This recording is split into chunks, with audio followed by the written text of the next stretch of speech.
आत कुणाला दिसत नव्हतं म्हण. आजूबाजूला सांगितले पोलीस आहेत त्यांनी पण सांगितलं, दोनदा तीनदा अडवला म्हण. नाही आम्हाला परमिशन भेटल्या म्हणून आणि एक दोघं जण ट्रक अडवायचा प्रयत्न केले. हे आमच्याकडे परमिशन म्हणून त्यांना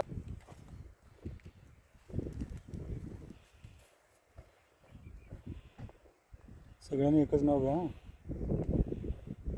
पूर्ण बरं का साहेब, मोठे मोठे उंच एक झाड नाही, असे अनेक झाड आहेत.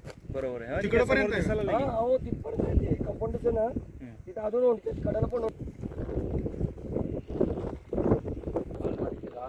एक हेरिटेजची मान्यता आहे. आणि मनपाने ना मागच्या वेळी ना हे जे सगळ्यांची काउंटिंग सुद्धा केलेलं आहे, त्याच्याकडे सुद्धा रेकॉर्ड सापडेल की इथे किती टोटल झाड होते.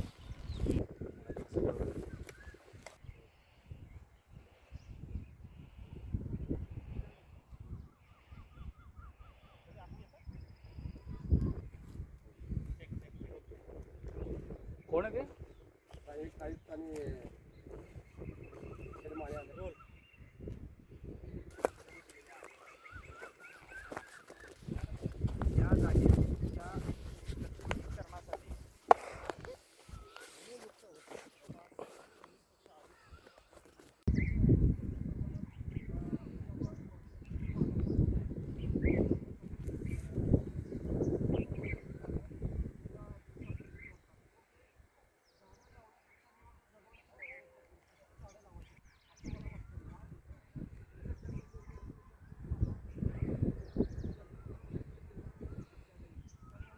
लिंबू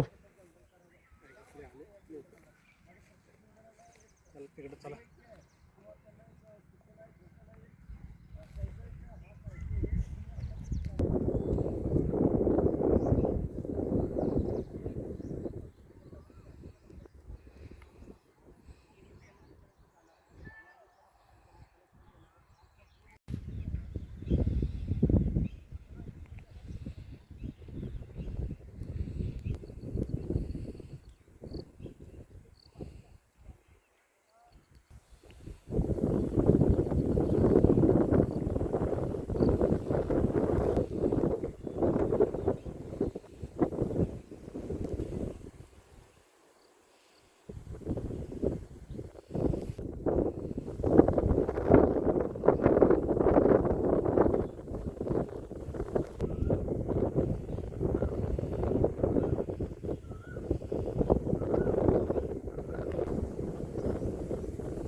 देवकर काय सांगाल? खरं तर 118 झाडांची कत्तल या ठिकाणी झालेली आहे. नेमका काय प्रकार आहे? सर, गेली 10 ते 15 दिवस इथं वृक्षतोड मोठ्या प्रमाणात गुपचूप चालू होती.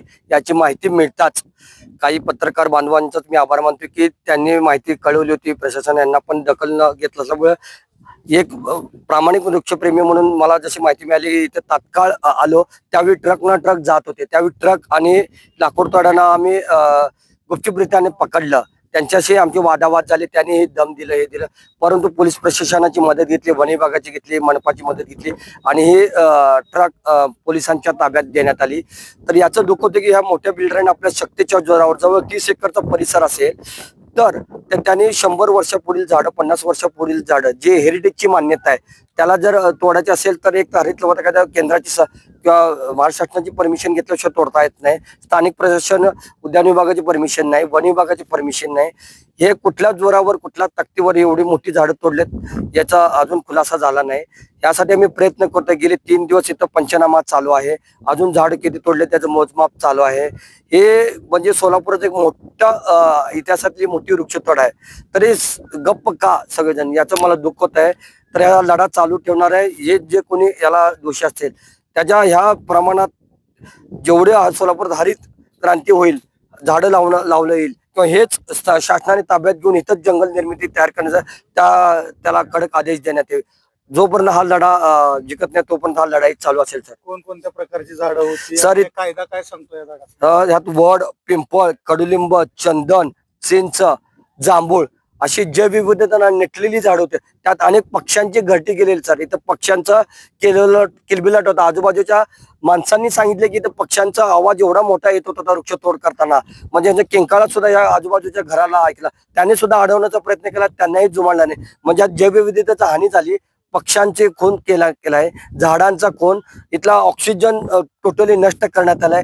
हे आपल्या वसुंधरा मातेचे फार मोठं नुकसान झालेलं आहे. या वसुंधरा मातेच्या गद्दारांना कदापि माफी नाही.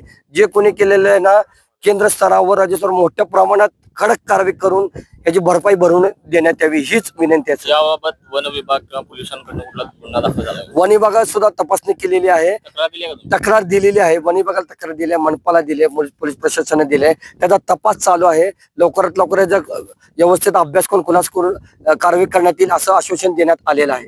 ओके.